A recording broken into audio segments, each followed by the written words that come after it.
Hello guys, my name is Ajit and welcome back to Mechanical Adda online learning platform. So guys, finally आपके लिए ये video जो है वो काफ़ी इंपॉर्टेंट वीडियो था तो वो लेके मैं आ चुका हूँ। आज के इस वीडियो में हम बात करेंगे how to prepare NFC interview और ये हम सभी ब्रांच के लिए कॉमन बात करने वाले हैं। ठीक है, तो सबसे पहले हम we will talk about NFC interview, then we will talk about how to choose the combination of subject that is favourite subject जो फेवरेट सब्जेक्ट चूज करने हैं, क्योंकि हर इंटरव्यू में जितने भी स्पेशली इसरो और डीएई के जितने भी डिपार्टमेंट के इंटरव्यू है, यानी कि रिसर्च के जितने भी ऑर्गेनाइजेशन है, वहां पे फेवरेट सब्जेक्ट के हिसाब से ही पूछा जाता है। ठीक है, तो कैसे कॉम्बिनेशन जो है वो तुम्हें चूज करना है। देन वी विल डिस्कस कि आपको मॉक क्वेश्चन से जो है वो प्रैक्टिस कैसे करना है, क्योंकि आपको पता है कि इस एनएफसी के लिए बहुत ज्यादा कैंडिडेट बुलाया गया है और आपको पता है रिटर्न में जो है वो इसका कोई भी वेटेज नहीं है। रिटर्न एग्जाम का जितने लोग सेलेक्ट हुए हैं सभी इंटरव्यू देंगे और सभी के पास इक्वली चांस है। चाहे अगर आप 120 में से अगर आपने 110 से ऊपर भी नंबर लाए हों, और यहाँ तो जिनके सिर्फ क्वालिफाइंग मार्क्स हो जो सबसे नीचे है मेरिट वाइज, ठीक है, सो सभी के पास इक्वली चांस है। जो ज्यादा बेटर इंटरव्यू में परफॉर्म करेगा उसकी जो है वो चांसेस बढ़ेगी सिलेक्शन के लिए। तो यहाँ पे बहुत ज्यादा जो है वो बहुत ज्यादा कैंडिडेट में अगर इंटरव्यू से सिलेक्ट करना है तो इंटरव्यू जो है वो काफी अच्छा होने वाला है और काफी देर तक होगा सभी का। और शेड्यूल वगैरह के बारे में अगर बात करें तो अभी टाइम लगेगा। ठीक है, क्योंकि इस इंटरव्यू एक दिन में नहीं होगा, काफी अलग अलग दिन पे जो है वो परफॉर्म होगा और काफी दिन तक चलेगा। ठीक है, सभी ब्रांच का अलग अलग शेड्यूल आएगा तो उसके लिए वेट कर लो। मोस्ट प्रोबेबली है कि सितंबर लास्ट या अक्टूबर में जो है वो डेट जो है वो शेड्यूल होगा। ठीक है, इसी के बीच में रेंज जो होगा। और फिर इसके अलावा हम बात करेंगे प्रिपरेशन स्ट्रैटेजी जो है इस हिसाब से आपको कैसे रखनी है। आपको मॉक इंटरव्यू जो है वो अवेलेबल है किस ब्रांच के लिए वो आपको बता देता हूँ। सो आप लोगों के रिक्वेस्ट पे मैंने मैकेनिकल, क्योंकि आई एम फ्रॉम मैकेनिकल, तो मैकेनिकल के लिए एक इंटरव्यू का गाइडेंस प्रोग्राम लॉन्च किया है आप सभी के रिक्वेस्ट में। तो इसमें हम क्या करेंगे, इसमें प्रिपरेशन स्ट्रैटेजी बनाएंगे कि किस सब्जेक्ट क्या चूज करने चाहिए और कौन सा सब्जेक्ट आपके हिसाब से क्या बेटर है। ठीक है, नॉलेज के हिसाब से, क्योंकि हर स्टूडेंट का अलग अलग इंटरेस्ट होता है। तो मोस्ट रिकरिंग और इम्पोर्टेंट क्वेश्चन के बारे में भी सब्जेक्ट वाइज डिस्कस करेंगे और सबसे इम्पोर्टेंट मॉक इंटरव्यू है। ठीक है, तो ये मॉक इंटरव्यू जूम ऐप के थ्रू करेंगे और ऐप पे तो क्लासेस होगी। ठीक है, 1 सितंबर से स्टार्ट होगा, डेली 8 बजे होगा, टाइम में भी चेंज भी हो सकता है। ठीक है, सो ये चीज आपको ध्यान रखना है। अगर आपको अच्छे से प्रिपेयर करना है और इंटरव्यू को क्रैक करना है तो ये आपके लिए काफी हेल्पफुल होगा। सबसे इंपॉर्टेंट मॉक इंटरव्यू है, क्योंकि इससे आपको पता चलेगा कि आपकी वीकनेस क्या है। क्योंकि जब तक आप इंटरव्यू देते नहीं हो, ठीक है ना, जब तक आप इंटरव्यू देते नहीं हो तो आपके अंदर जो है क्या वीकनेस है, किस चीज में लैगिंग हो, उस चीज का पता चलेगा। तो इससे आपको जो है वो बेनिफिट मिलेगा और इंटरव्यू से पहले आप प्रिपेयर कर पाओगे, वीक एरियाज पे फोकस कर पाओगे। तो डिस्क्रिप्शन में लिंक होगा, मैकेनिकल अड्डा ऐप डाउनलोड करके वहां जाके ज्वाइन कर सकते हो। ये मैकेनिकल स्टूडेंट के लिए लॉन्च हुआ है। ठीक है, सो अब हम बात करेंगे इन सभी चीजों पे एक एक करके, और आगे वीडियो को आप कंटिन्यू करना, लास्ट तक वीडियो देखना। और इसमें जो है वो सबसे पहले हम प्रोसेस के बारे में बात कर लेते हैं। ठीक है, प्रोसेस क्या होगा, प्रोसेस के बारे में अगर बात करें तो 3 प्रोसेस होने वाले हैं इंटरव्यू दिन, जिस दिन भी आपका इंटरव्यू होगा। सबसे पहले तो आपका डीवी होगा। अब डीवी में क्या क्या चीजें होगा, जो भी आपने एप्लीकेशन फॉर्म में डाला है उसी हिसाब से होगा। तो डीवी में जो भी चीजें होंगी वो जो है वो शेड्यूल आएगा तो वो दिया रहेगा, उसमें डिटेल में क्या क्या चीजें आपको ले जाना है, ओरिजिनल क्या, फोटोकॉपी, क्या क्या चीजें, सारी चीजें गिवन होगी। तो उसके लिए आप वेट कर लो। और फिजिकल टेस्ट, ठीक है, फिजिकल में आपका हाइट, वेट हो गया, बीएमआई जो है वो दिया हुआ है कि बीएमआई जो है वो इसी बीच में होना चाहिए। ठीक है, तो ये चीजें टेस्ट होगी। और आई का जो भी क्राइटेरिया दिया हुआ है नोटिफिकेशन में, ये सारी चीजें दी हुई है। तो जो भी क्राइटेरिया है उसके हिसाब से आप उसको फुलफिल करके ही जाना, अदरवाइज आप मत जाना। अदरवाइज अगर वो क्राइटेरिया के हिसाब से आपका फिजिकल नहीं होगा तो आपको वहां से वापस जाने देंगे। ठीक है, आपका इंटरव्यू जो है वो होगा नहीं। ठीक है, तो ये 2 प्रोसेस पहले होंगे, डॉक्यूमेंट वेरिफिकेशन और फिजिकल टेस्ट। अब इन दोनों से पहले कौन सा होगा ये कुछ बता नहीं सकते, मेनली डीबी होगा, लेकिन लास्ट में, सबसे लास्ट में आपका इंटरव्यू होगा। ये दोनों चीजें आपका फुलफिल हो जाएगा, दोनों को आपके सही हो जाएंगे। डॉक्यूमेंट वेरिफिकेशन और फिजिकल टेस्ट क्लियर हो जाएगा तो देन आपका इंटरव्यू होगा। और इंटरव्यू इस बार जो है वो काफ़ी देर तक होने वाला है। नॉर्मली जो है वो जो डिप्लोमा लेवल के जितने भी इंटरव्यू होते हैं डीएई का, वो जो है वो 45 से 90 मिनट के बीच में होता है, ठीक है।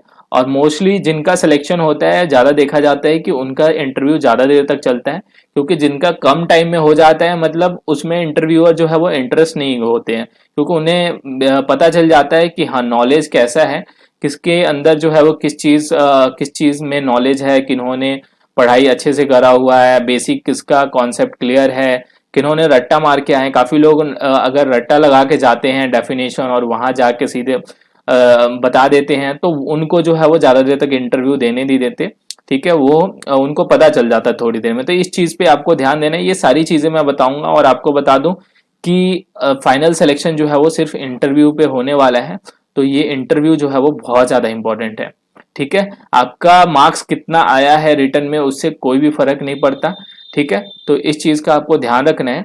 तो अब हम बात करते हैं एक एक चीज़ के बारे में। सबसे पहले तो एनएफसी के इंटरव्यू में, पहले तो ये इंटरव्यू जो है वो कहाँ होने वाला है, ये आपका राजस्थान में होगा, क्योंकि ये सेंटर जो है वो एनएफसी का जिसके लिए आपका सिलेक्शन होगा वो कोटा में है, तो वहीं पे आपका सेम सेंटर पे मोस्ट प्रोबेबली ये है कि वहाँ पे इंटरव्यू होगा।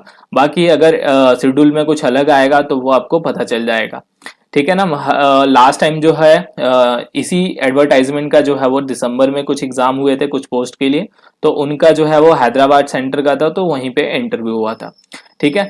तो यहाँ पे इंटरव्यू में जो है वो 4 से 5 पैनलिस्ट होंगे, ठीक है। इंटरव्यू में यहाँ पे आप जाओगे तो यहाँ पे आपको 4 से 5 पैनलिस्ट मिलेंगे, ठीक है, जो भी ये है। और वो सबसे पहले आपको फेवरेट सब्जेक्ट पूछेंगे, आपके बारे में थोड़ा बहुत पूछेंगे, क्योंकि आपके बारे में पर्सनल चीज़ें पूछने से आपका जो है मेन पर्पस ये रहता है कि वो आपका थोड़ा सा जो है वो आपके अंदर जो है वो, अगर आप प्रेशर के अंदर हो तो वो चीज़ें जो है वो हटा देते हैं। आपका कॉन्फिडेंस जो है वो बढ़ाने के लिए ये सारी चीज़ें, थोड़ा बहुत नाम क्या है, कहाँ से आए हो, थोड़ा बहुत एजुकेशनल बैकग्राउंड के बारे में, ये सारी चीज़ें पूछते हैं जिससे आपका कॉन्फिडेंस जो है वो बढ़े, ठीक है। तो पर्सनल चीज़ें जो भी पूछें वो आपका इंटरव्यू में सिलेक्शन का पार्ट नहीं होगा। लेकिन हाँ, ड्रेस कोड जो है वो उसका भी कोई पार्ट नहीं होगा, लेकिन आप फॉर्मल में जाओ, ठीक है। वहाँ पे जो भी है, जो एटिक्वेट है, जैसे जाने से पहले पूछ लिया, एंटर होने से पहले आपको पूछना है, बैठने से पहले भी आपको पूछना है, तो ये सारी चीज़ें शो करना है। एक अच्छा लगता है ताकि उनके माइंड में जो है वो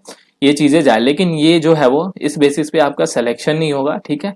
सिलेक्शन जो होगा वो आपका किस बेसिस पे होगा, वो आपका नॉलेज के ऊपर होगा, टेक्निकल नॉलेज कैसा है उसी के बेसिस पे होगा, ठीक है। तो वही मैटर करता है। तो टेक्निकल में जो है जो भी चीज़ें पूछा जाता है, कोई भी ब्रांच हो, आपका कोई भी क्वेश्चन पूछा जाएगा तो सबसे पहले जो है वो आपका फेवरेट सब्जेक्ट पूछा जाएगा। तो यही सबसे इंपॉर्टेंट सवाल है कि आपको कैसे पता चलेगा कि आप किस सब्जेक्ट में अच्छे हो, ठीक है। और ये भी नहीं कि कोई भी जो भी मन में आए फेवरेट सब्जेक्ट उठा लिए, ठीक है। आप अपने कुछ डोमेन है, ठीक है, जैसे मैकेनिकल में जो है वो थर्मल पार्ट हो गया, डिजाइन पार्ट हो गया, प्रोडक्शन हो गया। तो ये नहीं होना चाहिए कोई एक ही डोमेन से आपने सारे सब्जेक्ट उठा लिए। सिविल के स्टूडेंट है तो आप अलग अलग डोमेन से जो है वो अलग अलग सब्जेक्ट को उठाओ, लेकिन कोशिश ये करना जो सब्जेक्ट चूज करोगे वो फंडामेंटल सब्जेक्ट होने चाहिए, ठीक है। एप्लीकेशन अगर अप्लाइड सब्जेक्ट चूज करोगे तो उसमें आपको बहुत ज़्यादा मुश्किल फेस करना पड़ेगा, क्योंकि एप्लीकेशन में ऐसे ऐसे क्वेश्चन पूछा जा सकता है जिसके लिए आपको सोचना पड़ेगा। लेकिन फंडामेंटल की बेसिक कॉन्सेप्ट जो है वो, बेसिक चीज़ें जो है वो ऐसे, जैसे कि मैकेनिकल में थर्मोडायनेमिक्स हो गया, सोम हो गया, मैकेनिक्स हो गया, इसी तरह से जो है वो सिविल में जो है वो फ्लूइड मैकेनिक्स हो सकता है और इवन मैकेनिक्स भी है। तो ऐसे बहुत सारे सब्जेक्ट होंगे जो कि फंडामेंटल है। तो कोई भी ब्रांच हो, आप अपने फंडामेंटल बेसिक सब्जेक्ट चूज करो और उसी हिसाब से अलग अलग कॉम्बिनेशन जो है वो बनाना है। तो ये सारी चीज़ें जो है वो मैकेनिकल स्टूडेंट के लिए मैं अलग से वीडियो बना दूंगा, ठीक है, अलग से उसमें डिस्कस कर लेंगे। और इसके बारे में वो अपने हिसाब से भी चूज करना है। ये नहीं कि अगर आप किसी एक सब्जेक्ट में ज़्यादा स्ट्रांग हो, ठीक है, लेकिन फंडामेंटल सब्जेक्ट नहीं है। और एक और चीज़ होता है कि अगर किसी एक सब्जेक्ट से क्वेश्चन पूछते हैं, मेनली है कि आपका फेवरेट सब्जेक्ट से क्वेश्चन पूछते हैं, ये आपको ध्यान रखना है। तो किसी भी पर्टिकुलर सब्जेक्ट से मान लो क्वेश्चन पूछते हैं, तो क्या होता है कि उससे रिलेटेड अगर क्वेश्चन जो है वो दूसरे सब्जेक्ट में चला जाता है तो वहां से भी पूछ सकते हैं। तो ऐसे सब्जेक्ट भी चूज नहीं करना है जो बहुत सारे सब्जेक्ट से लिंक होता है, ठीक है ना। तो वो उस हिसाब से मैं अलग अलग ब्रांच के लिए ये जो है वो कैसे कॉम्बिनेशन होगा वो मैं जो है वो आप अपने हिसाब से चूज कर लेना। मैकेनिकल का जो है वो मैं बता दूंगा, ठीक है। तो ये चीजें आपके ऊपर है कि आपका फेवरेट सब्जेक्ट क्या होना चाहिए, ठीक है ना। तो आई होप यहाँ पे कोई डाउट होता है तो आप कमेंट में पूछ सकते हो इस टॉपिक से रिलेटेड। ओके, सो इसके बाद अगर बात करें, अगर ये फेवरेट सब्जेक्ट आपका क्लियर हो जाएगा तो इस फेवरेट सब्जेक्ट पे आपको काम करने पड़ेंगे। बहुत ज्यादा जो है इसके जो है मेनली क्या करने हैं, आपके जो भी नोट्स होगा, आपने पढ़ाई करे हैं, रिटर्न क्लियर किया है तो पढ़ाई तो अच्छे से करे हैं, तो नोट्स को रिवाइज करना है। और मेनली जो है क्वेश्चन किस टाइप के आपको पढ़ने हैं वो आपके हो गए, जैसे कि डेफिनेशन हो गया, ठीक है। डेफिनेशन जो है वो उसका एप्लीकेशन क्या है पर्टिकुलर चीज का, अगर उसके टाइप्स है तो टाइप्स क्या हो गया, डिफरेंस चीजें इन टाइप्स के बीच में अगर डिफरेंस है, कंपैरिजन है, ठीक है, कौन सा चीज कहाँ यूज होता है, इन सब चीज के बारे में। और एक चीज आपसे पूछेंगे तो आपको ध्यान रखना है कि आप उस चीज के बारे में हर चीज का आंसर मत दो। अगर आपसे सिर्फ डेफिनेशन पूछा जाता है तो सिर्फ डेफिनेशन बताओ, एग्जाम्पल मत बताओ, ठीक है। अगर आपसे पूछेंगे कि एग्जाम्पल बताओ, जब जाके आप एग्जाम्पल बताना, ठीक है। ऐसे में क्या होता है कि आपका थोड़ा सा इंटरव्यू जो है वो ना ज्यादा देर तक चलेगा। अगर एक ही क्वेश्चन, अगर एक ही डेफिनेशन आपसे पूछा गया और उसके सभी चीजें आपने बता दिया तो उसके बाद सोचेगा इंटरव्यूअर कि अब क्या पूछे इस टॉपिक से, क्योंकि उनका मेन फोकस ये होता है कि कोई एक टॉपिक उठाएं और उसी टॉपिक में जो है वो डीप में पूछने लगे, ठीक है। चेन बना के वो अंदर ही अंदर चले जाते हैं, उससे रिलेटेड कुछ दूसरे क्वेश्चन पे जंप करते हैं। तो इसी तरह से जो है वो हर इंटरव्यूअर जो है वो अलग अलग सब्जेक्ट से अपना पूछते हैं, वहां पे जितने भी 4 से 5 होंगे। तो इसीलिए आपको कोशिश करना है जितना पूछा जाए उतना ही आंसर दो, ठीक है, और सही से आंसर दो। कुछ भी जो है वो अपने मर्जी से कुछ भी नहीं बताना है। अगर आपको नहीं आता तो मना कर दो कि ये चीज नहीं आता है। और कुछ चीजों में आप थोड़ा सा ऐसे कोशिश करो कि अगर कोई चीज अगर आपको अच्छे से आता है, थोड़ा सा उसको सोचो, ये नहीं कि डायरेक्टली आंसर बता दो, थोड़ा सा सोचोगे, ठीक है। अगर इंटरव्यू आराम से हो रहा है, ठीक है, बहुत ज्यादा टाइम दे रहे हैं, तो थोड़ा सा सोचो और फिर जाके आंसर बताओ। तो ऐसे में वो आपकी ये देखते हैं कि हाँ ये बंदा सोच समझ के इस चीज के बारे में बता रहा है, ये चीज अच्छे से पढ़ा हुआ है। तो ये सारी चीजें जो है वो देखते हैं। बहुत सारी चीजें हैं जो इंटरव्यू में ये सारी चीजें देखी जाती है। अब देखो यहाँ पे प्रैक्टिस कैसे करनी है मॉक। जब आप ये नोट्स जो है वो रिवाइज कर लिए, सारी चीजें पढ़ लिए, तो आप अलग अलग जगह से क्वेश्चन इकट्ठे करो, ठीक है। कि उस पर्टिकुलर सब्जेक्ट से, मान लो आपने एक सब्जेक्ट उठाया, पर्टिकुलर एक सब्जेक्ट उठाया, वो सब्जेक्ट पूरा पढ़ लिया, उसके क्वेश्चन उठाओ, उसका आंसर मत देखो, और एक पेज ले लो, उसका आंसर खुद से लिखो और फिर देखो कि तुम्हें उस क्वेश्चन को जो आंसर इंटरव्यू में देना चाहते हो लिख के देखो कि ये आंसर आप सही से दे पाओगे कि नहीं। या खुद ही वो चीज को रिवाइज करो बैठ के आराम से, ठीक है। उस चीज को बताओ, ऐसे समझ लो कि सामने इंटरव्यूअर है तो ये क्वेश्चन पूछेगा तो कैसे आप बताओगे, क्या आंसर बताओगे। तो यहाँ से आपके वीकनेस पता चलेगा कि आप ठीक से बता पा रहे हो या नहीं बता पा रहे हो। तो ये बहुत ज्यादा इंपॉर्टेंट होने वाला है और इसके लिए दो ही चीज है, ये बहुत ज्यादा प्रैक्टिस करो या मॉक इंटरव्यू दो, ठीक है। तो मैकेनिकल वालों के लिए आपको स्टार्टिंग में बता दिया कि मॉक इंटरव्यू हम करने वाले हैं, ठीक है, बैच में। तो डाउनलोड करके ऐप जो है वो बैच ज्वाइन कर सकते हो।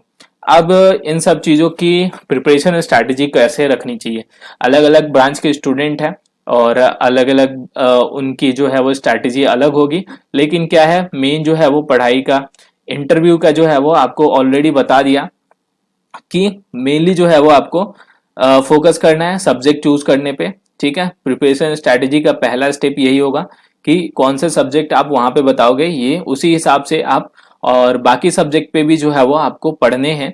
लेकिन जो भी आप 4 से 5 सब्जेक्ट चूज करोगे उसको बिल्कुल आपको स्ट्रॉन्ग करना है और थोड़ा सा डीप में पढ़ना है, ठीक है। स्ट्रॉन्ग तो करना ही है, थोड़ा सा आपको डीप में पढ़ना है। ओके, बुक्स के साथ जो है वो पढ़ सकते हो और चीजों को नोट कर सकते हो, ठीक है। और यहाँ पे जो है वो आपको ये नहीं है कि उसको रट्टा लगाना है, ठीक है ना, उसके कॉन्सेप्ट को समझना है। बिना कॉन्सेप्ट का जो है वो आपका इंटरव्यू जो है वो अच्छे से नहीं जाएगा। कॉन्सेप्ट समझो, उसके डेफिनेशन क्या है, उसके टाइप्स क्या है, एप्लीकेशन क्या होता है, ये सारी चीजें जो है वो डीप में थोड़ा सा पढ़ना होगा और कैसे कैसे क्वेश्चन पूछ सकते हैं इस बीच के, ठीक है ना। तो ये जो है वो आपको ध्यान रखना है और साथ में प्रैक्टिस बहुत ज्यादा करना है, ठीक है। जो बताया आपको कि ये टॉपिक कि मॉक क्वेश्चन आप कलेक्ट करो और उसका सॉल्यूशन बिना देखे जो है वो खुद से उसका सॉल्यूशन बनाओ कि आप इंटरव्यू में होते ये क्वेश्चन पूछा जाता तो आप क्या आंसर देते। तो ये मॉक क्वेश्चन से ज़्यादा प्रैक्टिस करो। ओके, सो ये दोनों चीज़ें जो है वो बहुत ज़्यादा इंपॉर्टेंट है। कहाँ से पढ़ने हैं, देखो आप बुक से पढ़ सकते हो, अपने नोट से पढ़ सकते हो, ठीक है। वीडियोस वगैरह आपके उस टॉपिक के आप अलग अलग ब्रांच के हो, ठीक है, तो उस हिसाब से आप वीडियोस अलग अलग यूट्यूब पे देख सकते हो। ओके, बहुत सारे जो टॉपिक वाइज जो आपके रहेंगे जैसे इंटरव्यू के क्वेश्चन, और मैकेनिकल के जितने स्टूडेंट हैं मैं उनको बहुत सारे मॉक क्वेश्चन प्रोवाइड करने वाला हूँ जिससे बहुत ज़्यादा अच्छे से प्रैक्टिस हो जाएगा। तो आई होप यहाँ पे मैंने सारी चीज़ें जो है वो कवर कर लिया होगा, ठीक है ना। तो कोई भी अगर इसके अलावा डाउट होता है आप तो कमेंट में पूछना।